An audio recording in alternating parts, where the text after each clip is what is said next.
Hi, ಎಲ್ಲರೂ ಹಬ್ಬ ಮುಗಿಸಿದ್ರಾ? ವರ್ಷದ ಮೊದಲನೇ ಹಬ್ಬ ಸಂಕ್ರಾಂತಿ ಎಲ್ಲ ಖುಷಿ ಖುಷಿಯಾಗಿ ಮಾಡಿಬಿಟ್ಟಿದ್ದೀರಾ. ಇವತ್ತು ಪೂರ್ತಿ ನಾನು ನಾನ್ ವೆಜ್ ಬಗ್ಗೆ ಈ ವಿಡಿಯೋ ಇರುತ್ತೆ. ಯಾಕಂದರೆ ಎಲ್ಲರೂ ಹಬ್ಬ ಆದಮೇಲೆ ಸಿಹಿ ಆದಮೇಲೆ ಖಾರಕ್ಕೆ ನೋಡ್ತಾ ಇರ್ತೀರಲ್ಲ. ಸೊ ನಾನಿಲ್ಲಿ ತಲೆಕಾಲು ಸಾಂಬಾರು ಬಗ್ಗೆ ತೋರಿಸ್ತಿದ್ದೀನಿ. ಸೊ ಅದಕ್ಕೆ ಮುಂಚೆ ನಾನು ಬೆಳಗ್ಗೆ ಲೆಮನ್ ಟೀ ಕುಡಿದು ಸ್ವೀಟ್ ಪೊಟ್ಯಾಟೊ ಮತ್ತು ಬಾಳೆಹಣ್ಣಿನ ರಸಾಯನ ಆಮೇಲೆ ಸ್ಪ್ರೌಟ್ಸ್ನ ತಿನ್ನೋಷ್ಟರಲ್ಲಿ ತಲೆಕಾಲು ತಂದಿದ್ರು. ಸೊ ತಲೆಕಾಲನ್ನೆಲ್ಲ ನೋಡಿ ಈ ಥರ ವಾಶ್ ಮಾಡಿ ಇಟ್ಕೊಂಡಿದ್ದೀವಿ. ಎಲ್ಲ ಅದನ್ನೆಲ್ಲ ಕೆರೆದು ಚಾಕಲ್ಲಿ ಎಲ್ಲ ಮಾಡಿರ್ತಾರಲ್ಲ ಅದೆಲ್ಲ ಮಾಡಿ ತೊಳೆದು ಇಟ್ಕೊಂಡಿರೋದು. ಇವಾಗ ಸಾಂಬಾರು ಮಾಡೋದಕ್ಕೆ ಸ್ವಲ್ಪ ಡಾಲ್ಡಾನ ಹಾಕೋತಾ ಇದ್ದಾರೆ. ಆಮೇಲೆ ಅದಕ್ಕೆ ಸ್ವಲ್ಪ ಎಣ್ಣೆ ಕೂಡ ಹಾಕೋತಾರೆ. ಸೊ ಇವೆರಡು ಕಾಂಬಿನೇಷನಲ್ಲಾದರೆ ಚೆನ್ನಾಗಿ ಬರುತ್ತೆ. ಸೊ ಎಣ್ಣೆ ಮತ್ತು ಡಾಲ್ಡಾ ಹಾಕ್ಕೊಂಡು ಇದು ಸ್ವಲ್ಪ ಬಿಸಿ ಆಗಲಿ. ಬಿಸಿ ಆದಮೇಲೆ ಏನೇನು ಹಾಕ್ತೀನಿ ಅಂತ ಹೇಳ್ತಾ ಹೋಗ್ತೀನಿ, ನೋಡ್ತೀರಿ. ಸೊ ಇದು ತಲೆಕಾಲು ಸಾಂಬಾರು ಆಗಿರೋದ್ರಿಂದ ಮಟನ್ನು ಮತ್ತು ತಲೆಕಾಲು ಸಾಂಬಾರು ಈ ಥರದಕ್ಕೆಲ್ಲ ಪುದೀನ ಹಾಕ್ತೀವಿ ನಾವು. ಸೊ ಪುದೀನ ಇಲ್ಲಿ ಆ್ಯಡ್ ಮಾಡ್ಕೊಂಡು ಸ್ವಲ್ಪ ಫ್ರೈ ಮಾಡ್ಕೊತಾ ಇರೋದು. ಆಮೇಲೆ ಇವಾಗ ಇದಕ್ಕೆ ತಲೆಕಾಲನ್ನೆಲ್ಲ ಹಾಕ್ಕೊಳ್ಳೋದು. ಇದನ್ನ ಹಾಕೋಬಿಟ್ಟು ಇದನ್ನು ಇನ್ನೊಂದು ಸ್ವಲ್ಪ ಹೊತ್ತು ಫ್ರೈ ಮಾಡಬೇಕು. ಸೊ ಪುದೀನ ಜೊತೆ ಫ್ರೈ ಮಾಡಿದ್ರೆ ಫ್ಲೇವರ್ ಕೂಡ ಸಖತ್ತಾಗಿ ಬರುತ್ತಲ್ವ, ಅದಕ್ಕೋಸ್ಕರ ತಲೆಕಾಲು ಮತ್ತು ಪುದೀನ ಹಾಕ್ಕೊಂಡು ಇವಾಗ ಚೆನ್ನಾಗಿ ಫ್ರೈ ಮಾಡಬೇಕು. ಅದು ಬೇಯ್ತಾ ಇರಲಿ. ಈ ಕಡೆ ಖಾರಕ್ಕೆ ರೆಡಿ ಮಾಡ್ಕೋಬೇಕಲ್ಲ. ಸೊ ಒಂದು ಜಾರಿಗೆ ಇಲ್ಲಿ ನೋಡಿ ಏನೇನು ಹಾಕ್ತಿದ್ದಾರೆ ಅಂತ. ಚಕ್ಕೆ ಹಾಕ್ಕೊಂಡ್ರು ಸ್ವಲ್ಪ, ಆಮೇಲೆ ಇದಕ್ಕೆ ಸ್ವಲ್ಪ ಲವಂಗ ಕೂಡ ಹಾಕೋತಾ ಇದ್ದಾರೆ. ಸೊ ಚಕ್ಕೆ ಲವಂಗ ಅಂತೂ ಯಾವಾಗಲೂ ಬೇಕೇ ಬೇಕಲ್ವ ಗೈಸ್, ಪ್ರತಿಯೊಂದು ಫುಡ್ ಮಾಡೋದಕ್ಕೂ ಟೇಸ್ಟ್ ಬರುತ್ತೆ ಅದರಿಂದನೇ. ಸೊ ಅದಾದಮೇಲೆ ಈರುಳ್ಳಿ ಹಾಕೋತಾ ಇದ್ದಾರೆ. ಆಮೇಲೆ ಇವಾಗ ಬೆಳ್ಳುಳ್ಳಿನ ಆ್ಯಡ್ ಮಾಡಿಕೊಂಡ್ರು. ಬೆಳ್ಳುಳ್ಳಿ ಆ್ಯಡ್ ಮಾಡಿದ್ಮೇಲೆ ಶುಂಠಿ ಆ್ಯಡ್ ಮಾಡಲೇ ಇರೋಕ್ಕಾಗುತ್ತಾ ಹೇಳಿ ಅವೆರಡು ಅಕ್ಕ ತಂಗಿ ಥರ. ಸೊ ಶುಂಠಿ ಕೂಡ ಆ್ಯಡ್ ಮಾಡಿಕೊಂಡ್ರು. ಶುಂಠಿ ಆ್ಯಡ್ ಮಾಡಿದ್ಮೇಲೆ ಇವಾಗ ಸ್ವಲ್ಪ ಅರಿಶಿನ ಹಾಕೋತಾ ಇದ್ದಾರೆ. ಅರಿಶಿನ ಹಾಕ್ಕೊಬಿಟ್ಟು ಕೊತ್ತಂಬರಿ ಸೊಪ್ಪು ಇಷ್ಟೆಲ್ಲ ಹಾಕಿ ಚೆನ್ನಾಗಿ ರುಬ್ಬಿದ್ರೆ ಇಲ್ಲಿ ನೋಡಿ ಮಸಾಲೆ ರೆಡಿ ಆಯಿತು. ಇವಾಗ ತಲೆಕಾಲನ್ನ ಹಾಕಿ ಫ್ರೈ ಮಾಡ್ತಿದ್ವಲ್ಲ ಅದಕ್ಕೆ ಮಸಾಲೆನ ಹಾಕ್ಕೊಂಡು ಸ್ವಲ್ಪ ಉಪ್ಪು ಹಾಕ್ಕೊಂಡು ಇದನ್ನು ಚೆನ್ನಾಗಿ ಫ್ರೈ ಮಾಡಬೇಕು. ತಲೆಕಾಲಿಗೆ ಮಸಾಲೆ ಹಿಡಿಯೋ ಥರ ನೀರೆಲ್ಲ ಹಿಂಗೋ ಥರ ಫ್ರೈ ಮಾಡಬೇಕು. ಅದಾದಮೇಲೆ ಈಗ ಖಾರದ ಪುಡಿ ರುಬ್ಕೋಬೇಕಲ್ಲ. ಸೊ ಖಾರದ ಪುಡಿ ಮತ್ತು ಧನಿಯಾ ಪುಡಿ ಸ್ವಲ್ಪ ಹಾಕೋತಾ ಇದ್ದಾರೆ.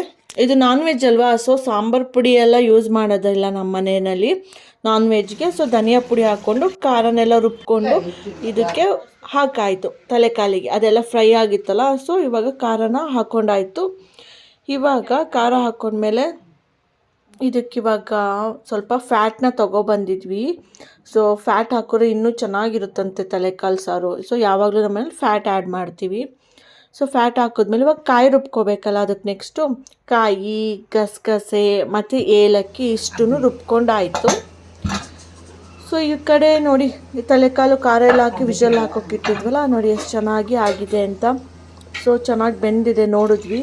ಸೊ ಅದಾದಮೇಲೆ ಇವಾಗ ಕಾಯಿ ಹಾಕೋತಾ ಇರೋದು. ಕಾಯಿ ಹಾಕ್ಕೊಂಡು ಸ್ವಲ್ಪ ಹೊತ್ತು ಕುದಿಸ್ಕೋಬೇಕು ಇದನ್ನು. ಸೊ ನೀರು ಹಾಕ್ಕೊಂಡ್ರದಿದ್ರೆ ಹಾಕೋಬೋದು, ಎಲ್ಲ ಮಾಡ್ಬೋದು. ಸೊ ಇವಾಗ ನೋಡಿ ಈಗ ಮೆದುಳು ಬಂದಿರುತ್ತಲ್ಲ, ಯಾರ್ಯಾರಿಗಿಷ್ಟ ಬ್ರೈನು ತಲೆಕಾಲು ತಂದಾಗ ಕಮೆಂಟ್ ಹಾಕಿ ನೋಡೋಣ. ಸೊ ನನಗಂತೂ ತುಂಬ ಇಷ್ಟ. ಸೊ ಇದು ಬ್ರೈನೆಲ್ಲ ಖಾರ ಎಲ್ಲ ಹಾಕ್ಬಿಟ್ಟು ಅದನ್ನು ಫ್ರೈ ಮಾಡ್ಕೊತಾ ಇದ್ದಾರೆ. ನೋಡಿ ಇಲ್ಲಿ ಯಾವ ಥರ ರೆಡಿ ಆಗಿದೆ ಅಂತ ತಲೆಕಾಲು ಸಾರು. ಫ್ಯಾಟು ಮತ್ತು ತಲೆಕಾಲು ಸಾರೆಲ್ಲ ಏನು ಸಖತ್ತಾಗಿ ಬಂದಿದೆ ನೋಡಿ. ನಾನಂತೂ ಸರಿಯಾಗಿ ಬ್ಯಾಟಿಂಗ್ ಮಾಡಿದೆ. ಸೊ ರೈಸ್ ಮತ್ತು ತಲೆಕಾಲು ಸಾಂಬಾರು ಮತ್ತು ಬ್ರೈನು. ಊಟ ಆದಮೇಲೆ ಒಂದು ಐಸ್ ಕ್ರೀಮ್ ಅಂತೂ ಕಂಪಲ್ಸರಿ, ನಾನ್ ವೆಜ್ ಅಲ್ವಾ. ಹಾಗಲಕಾಯಲ್ಲಿ ಒಂದೊಳ್ಳೆ ಒಂಥರ ಉಪ್ಪಿನಕಾಯಿ ಥರ ಇರಬೇಕು ತಿನ್ನೋದಕ್ಕೆ. ಆ ಥರದೊಂದು ರೆಸಿಪಿ ಮಾಡಿ ತೋರಿಸ್ತೀನಿ. ತುಂಬ ಸಿಂಪಲ್ ಇದೆ. ಇವಾಗ ತೋರಿಸ್ತೀನಿ ಬನ್ನಿ. ನೋಡಿ ಇಲ್ಲಿ ಹಾಗಲಕಾಯಿನ ಉಪ್ಪು ಹಾಕೋಬಿಟ್ಟು ನೀರಲ್ಲಿ ಸ್ವಲ್ಪ ಹೊತ್ತು ನೆನೆಸಿದ್ದೀನಿ. ಇದನ್ನೆಲ್ಲ ಚೆನ್ನಾಗಿ ಒಂದೊಂದಿನೇ ವಾಶ್ ಮಾಡ್ಕೋಬೇಕು ಕ್ಲೀನಾಗಿ. ಉಪ್ಪೆಲ್ಲ ಹಾಕಿರ್ತೀವಲ್ಲ, ಸೊ ನೀಟಾಗಿದ್ದು ವಾಶ್ ಆಗುತ್ತೆ. ಗೈಸ್ ಹಾಗಲಕಾಯಿ ಎಲ್ಲ ತೊಳೆದಿಟ್ಕೊಂಡಿದ್ದೀನಿ. ಇದನ್ನ ಇವಾಗ ಹೆಚ್ಕೋತೀನಿ.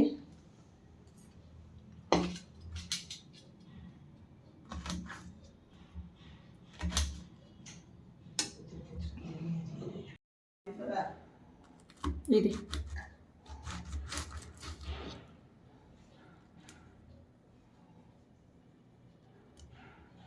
ಒಳಗಡೆ ಎಲ್ಲ ಚೆನ್ನಾಗಿದೆಯೋ ಇಲ್ವೋ ಎಲ್ಲ ನೋಡಿಕೊಂಡು ನೀಟಾಗಿ ಇದನ್ನು ಪೀಸ್ ಮಾಡ್ಕೋಬೇಕು. ತುಂಬ ಪೀಸಸ್ ಅಲ್ಲ. ಸೊ ಈಸಿಯಾಗಿ ಆಗಬೇಕು ಅಂತ ಅಂದರೆ ಒಂದು 4 ಸ್ಲೈಸ್ ಅಥವಾ 2 ಸ್ಲೈಸ್ ಆ ಥರ ಮಾಡಿಕೊಂಡ್ರೆ ಸಾಕು, ಈಸಿಯಾಗಿ ಫ್ರೈ ಆಗುತ್ತೆ.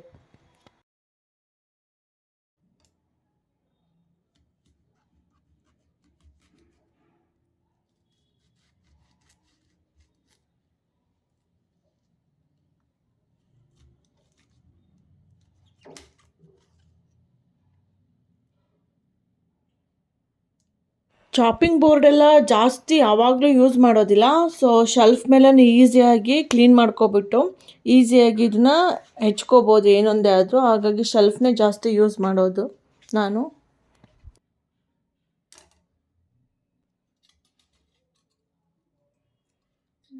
ನೋಡಿ ನಾನು ಇದನ್ನು ಉದ್ದುದ್ದವಾಗಿ ಇದನ್ನು ಸ್ಲೈಸ್ ಮಾಡ್ಕೊಂಡಿದ್ದೀನಿ. ಮೇ ಬಿ ನಿಮಗೆ ಬೇಕಾದ್ರೆ ರೌಂಡಕ್ಕೂ ಮಾಡ್ಬೋದು, ಬಟ್ ಅದು ತುಂಬ ಆಗುತ್ತೆ. ಸೊ ಹಾಗಾಗಿ ಈ ಥರ ಲಾಂಗಾಗಿ ಪೀಸಸ್ ಮಾಡ್ಕೊಬಿಟ್ರೆ ಚೆನ್ನಾಗಿ ಬರುತ್ತಿದು. ಸೊ ಎಲ್ಲ ಹಾಗಲಕಾಯಿನೂ ಇದೇ ಥರ ಉದ್ದುದ್ದಕ್ಕೆ ಮಾಡ್ಕೊಂಡಿದ್ದೀನಿ ಪೀಸಸ್ನ. ನೀವು ಬೇಕಾದ್ರೆ ರೌಂಡಕ್ಕೆ ಬೇಕಾದ್ರೆ ಟ್ರೈ ಮಾಡಿ ನೋಡಿ, ನಿಮಗೆ ಇಷ್ಟ ಆಯಿತು ಅಂತ ಅಂದರೆ. ಸೊ ನೆಕ್ಸ್ಟ್ ಏನು ಮಾಡಬೇಕಂದ್ರೆ, ಸೊ ಇದನ್ನೆಲ್ಲ ಫ್ರೈ ಮಾಡ್ಕೋಬೇಕು ನೆಕ್ಸ್ಟು. ಸೊ ನೋಡಿ ಈ ಥರ ಹೆಚ್ಚಿ ಇಟ್ಕೊಂಡಿದ್ದೀನಿ ಒಂದು ಬೌಲ್ಗೆ ಹಾಕ್ಕೊಂಡು. ಸೊ ಇವಾಗ ಇದನ್ನು ಫ್ರೈ ಮಾಡ್ಕೊಳ್ಳೋಣ ಬನ್ನಿ.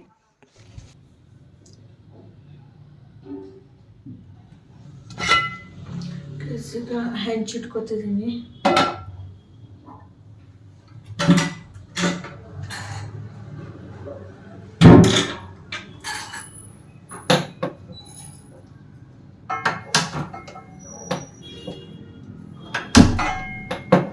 ಹೆಂಚು ಕಾಯಿಲಿ ಅಷ್ಟರಲ್ಲಿ ಉಪ್ಪು ಖಾರನೆಲ್ಲ ರೆಡಿ ಮಾಡ್ಕೋತೀನಿ ನಾನು ಇವಾಗ.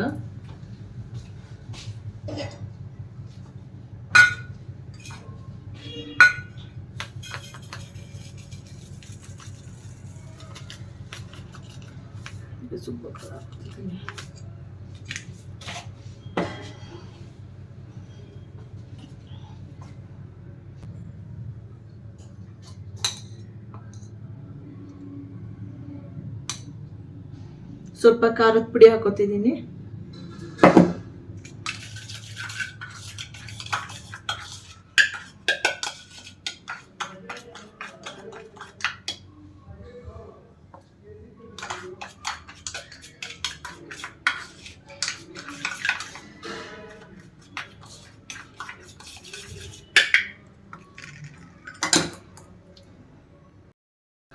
ಇವಾಗ ಹೆಂಚು ಕಾದಿದೆ, ಸ್ವಲ್ಪ ಎಣ್ಣೆ ಹಾಕೋತಿದ್ದೀನಿ.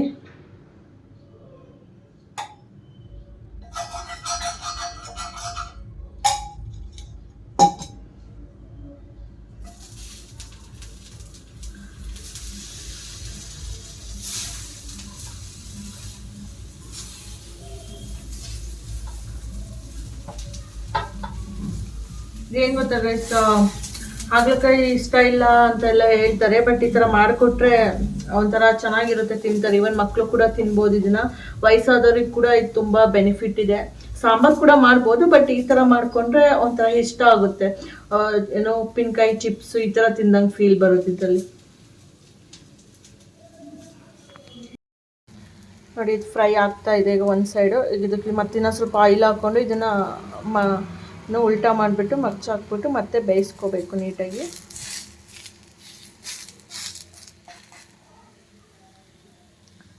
ಇವಾಗ ಮಗ್ಚಾಕೋತಿದ್ದೀನಿ.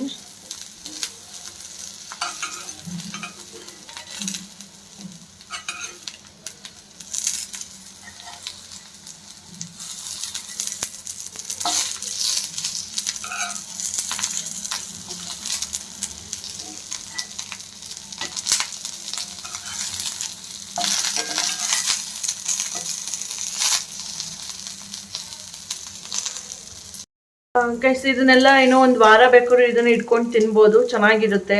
ಇವನ್ ಮೊಸರನ್ನ ಈ ಥರ ಎಲ್ಲ ಹಾಕೊಂಡಾಗ ನೆಂಚ್ಕೊಂಡು ತಿನ್ನೋಕ್ಕಂತೂ ಇನ್ನೂ ತುಂಬ ಸೂಪರ್ ಆಗಿರುತ್ತೆ ಟೇಸ್ಟ್ ಇದ್ರದ್ದು. ಒಂದ್ಸತಿ ಟ್ರೈ ಮಾಡಿ ನೋಡಿ ಇದನ್ನ, ನೀವೇ ಇಷ್ಟಪಡ್ತೀರಾ. ಸ್ವಲ್ಪ ಕಹಿ ಅದು ಇದು ಅಂತ ಏನು ಅನ್ಸೋದಿಲ್ಲ, ಬಟ್ ಒಬ್ಬೊಬ್ರಿಗೆ ಸ್ಟಿಲ್ ಅನಿಸುತ್ತೆ. ಬಟ್ ಹೆಲ್ತ್ ಇಂಪಾರ್ಟೆಂಟ್ ಅಲ್ವಾ, ಹೆಲ್ತ್ ಮುಂದೆ ಒಂದು ಸ್ವಲ್ಪ ಕಹಿದೇನು ತಿನ್ನೋದಕ್ಕಾಗೋದಿಲ್ವ ನಮಗೆ. ಹಾಸ್ಪಿಟಲ್ ಸುತ್ತೋ ಬದಲು ಈ ಥರ ಒಳ್ಳೊಳ್ಳೆ ಫುಡ್ನ ತಿನ್ನೋದ್ರಿಂದ ಎಷ್ಟೊಂದು ಹೆಲ್ತ್ ಬೆನಿಫಿಟ್ ಸಿಗುತ್ತೆ. ಬೇರೆ ಬೇರೆ ಕಾಯಿಲೆಗಳನ್ನು ಸ್ವಲ್ಪ ಅವಾಯ್ಡ್ ಮಾಡ್ಬೋದು. ಲೈಕ್ ಬರೋದೇ ಇಲ್ಲ ಅಂತಲ್ಲ, ಅಟ್ಲೀಸ್ಟ್ 5 years ಬರೋದನ್ನ ಇವಾಗಲೇ ಯಾಕೆ ತಂದ್ಕೋಬೇಕು ನಾವು, ಆ ಥರ. ಓಕೆ, ಇದು ಆಗ್ತಾ ಬಂದಿದೆ. ಸ್ವಲ್ಪ ಆಯಿಲ್ ಹಾಕ್ಬಿಟ್ಟು ಬೇಯಿಸ್ತಾ ಇದ್ದೀನಿ, ಲೈಟಾಗಿ ಫ್ರೈ ಮಾಡ್ತಿದ್ದೀನಿ. ಇವಾಗ ಇದಾಗಿದೆ, ತಕ್ಕೋತಾ ಇದ್ದೀನಿ. ನೆಕ್ಸ್ಟ್ ಹಾಕ್ಬಿಟ್ಟು ಅಲ್ಲ ಹೋಗ್ಬಿಟ್ಟು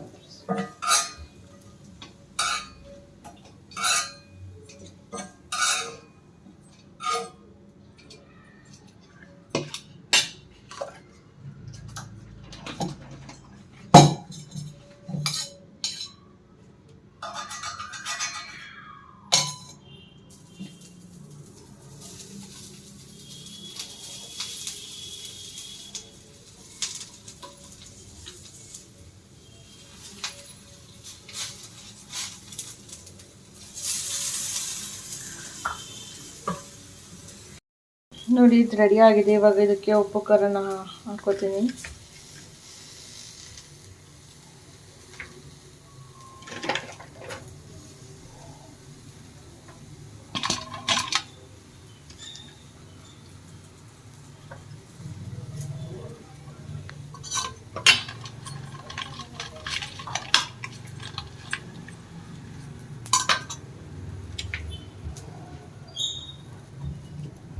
ಇಷ್ಟೇ ಗೈಸ್, ಇದು ತಿನ್ನೋದಕ್ಕೆ ಚೆನ್ನಾಗಿರುತ್ತೆ. ಒಂದ್ಸತಿ ಟ್ರೈ ಮಾಡಿ ನೋಡಿ.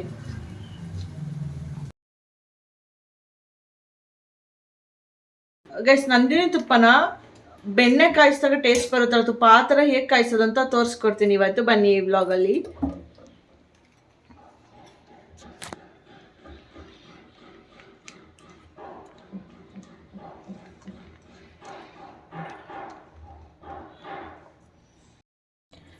ನೋಡಿ ಗೈಸ್, ತುಪ್ಪನ ಇದಕ್ಕೆ ಹಾಕಿಟ್ಕೊಂಡಿದ್ದೀನಿ. ಇವಾಗ ಕಾಯಿಸ್ಬೇಕು. ಇದು ಏಲಕ್ಕಿ ಪೌಡರ್ ಮಾಡ್ಕೊಂಡಿರೋದು. ಇವಾಗ ಲವಂಗ ಹಾಕೋತಿರೋದು. ಏಲಕ್ಕಿ ಮತ್ತು ಲವಂಗ ಹಾಕೊಂಡ್ವಿ. ಇವಾಗ ಇದಕ್ಕೆ ಚಕ್ಕೆ ಪೌಡರ್,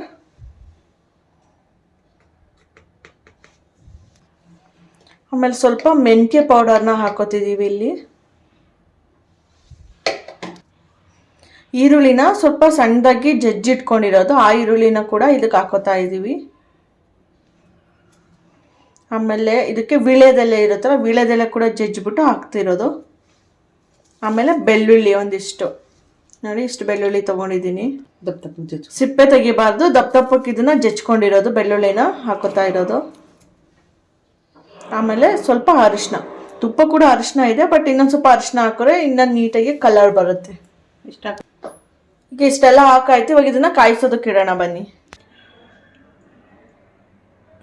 ಕಾಯಕ್ಕಿಟ್ಟಿದ್ದೀನಿ. ಇದನ್ನ ಇವಾಗ ಬೆಣ್ಣೆ ಥರ ಜಾಸ್ತಿ ಹೊತ್ತು ಕಾಯಿಸಂಗಿಲ್ಲ, ಇದು ತುಪ್ಪ ಆಲ್ರೆಡಿ ಇದೆಯಲ್ಲ, ಹಾಗಾಗಿ ಸ್ವಲ್ಪ ಹೊತ್ತು ಮಾತ್ರ ಇದನ್ನ ಕಾಯಿಸ್ಬೇಕು. ಎಲ್ಲಿವರೆಗೂ ಅಂತ ಹೆಂಗೆ ಗೊತ್ತು ಮಾಡ್ಕೊಳ್ಳೋದಂದ್ರೆ, ಬೆಳ್ಳುಳ್ಳಿ ಇರುತ್ತಲ್ಲ, ಇದು ಸ್ವಲ್ಪ ಬ್ರೌನಿಷ್ ಆಗಬೇಕಷ್ಟೇ, ಅಲ್ಲಿವರೆಗೂ ಇದನ್ನ ಕಾಯಿಸಿದ್ರೆ ಸಾಕು. ಆಮೇಲೆ ಆಫ್ ಮಾಡ್ಕೊಬಿಡ್ಬೇಕು. ಅವಾಗ ಇನ್ನು ತುಪ್ಪ ಸ್ವಲ್ಪ ಹೀಟ್ ಇರುತ್ತಲ್ಲ, ಅದರಲ್ಲಿ ಇನ್ನೊಂದು ಸ್ವಲ್ಪ ಫ್ರೈ ಆಗುತ್ತೆ ಎಲ್ಲ ಮಸಾಲೆಗಳು. ಸೊ ಜಾಸ್ತಿ ಸೀದೋಗಿಸ್ಬಾರ್ದು, ಇದನ್ನ ನೋಡಿಕೊಂಡು ನಿಧಾನಕ್ಕೆ ಇದನ್ನು ಕಾಯಿಸ್ಕೋಬೇಕು, ಬ್ರೌನಿಷ್ ಆಗೋವರೆಗೂ ಅಷ್ಟೇ ಬೆಳ್ಳುಳ್ಳಿ ಎಲ್ಲ. ಸೊ ನೋಡಿ, ಇದನ್ನೆಲ್ಲ ಇವಾಗ ಮಿಕ್ಸ್ ಮಾಡ್ಕೋತಾ ಇದ್ದೀನಿ. ನೋಡಿ, ಇವಾಗೆಲ್ಲ ತುಪ್ಪ ಮೆಲ್ಟ್ ಆಗಿದೆ. ಇವಾಗ ಒಂದು ನಿಮಿಷ ಬಿಟ್ಟರೆ ಸಾಕು. ಇದನ್ನ ತೋರಿಸ್ತೀನಿ ಯಾವ ಥರ ಆಗಿರುತ್ತೆ ಬೆಳ್ಳುಳ್ಳಿ ಎಲ್ಲ ಅಂತ. ಇಷ್ಟು ಬ್ರೌನ್ ಕಲರ್ ಬಂದರೆ ಸಾಕು. ಇದೆ